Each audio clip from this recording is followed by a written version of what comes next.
Choice से कोई homeopath नहीं बनता है, ये उतना ही सच है। वाई टू लाई, बिकॉज जब भी हमारे मार्क्स कम आते हैं तब हम होम्योपैथी में जाते हैं। और बहुत मतलब late me say 95% of the homeopaths today are existing because of that. So let's be honest guys कि हम लोग होम्योपैथी बाय चॉइस बहुत कम ही लेते हैं। बट जब हम होम्योपैथी में आते हैं और हम इसमें एक अच्छी तरह से like we go into the depth of the homeopathy, and like I have been here for years now, so I really feel very blessed.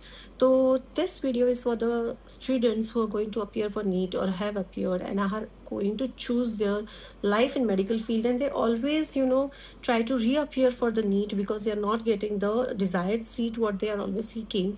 And मुझे बहुत बार लगता है कि हमारे यहाँ पे अवेयरनेस नहीं है। Even when you are taking the course and even जब पेशेंट्स भी दवाई लेते हैं तब उनमें ये अवेयरनेस बहुत ही कम पाया जाता है।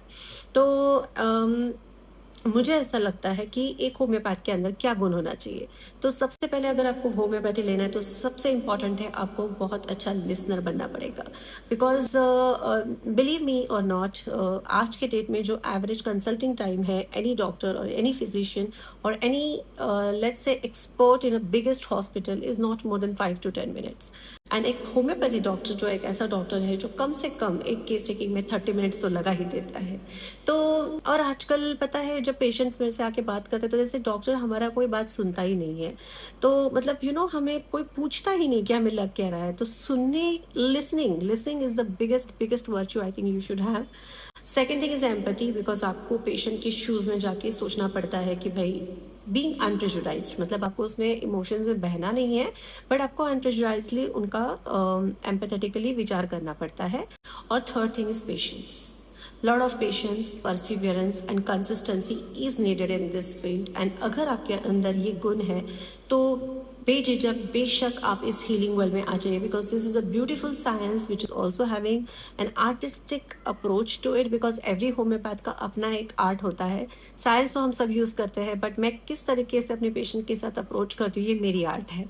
तो हर होम्योपैथ में वो होता है, एंड वो अपना एक पर्सनल स्ट्रोक जो पेंटिंग में हम देते हैं जिससे एक MF हुसैन अलग कहलाते हैं। तो हर होम्योपैथ में वो गुण अपने आप इन्नेट होता है, तो उसको वो ढूंढना पड़ता है। तो अगर आपके अंदर ये सब चीज़ें हैं तो welcome to the world of homeopathy. And believe me और no, in coming 10 years, I'm telling you 10 years is also big time, homeopathy will be the only science or only medicine which will act on the people, because it works at the emotional as well as the physical level of the patient, and this is the only medicine I've seen in my entire practice. So all the best.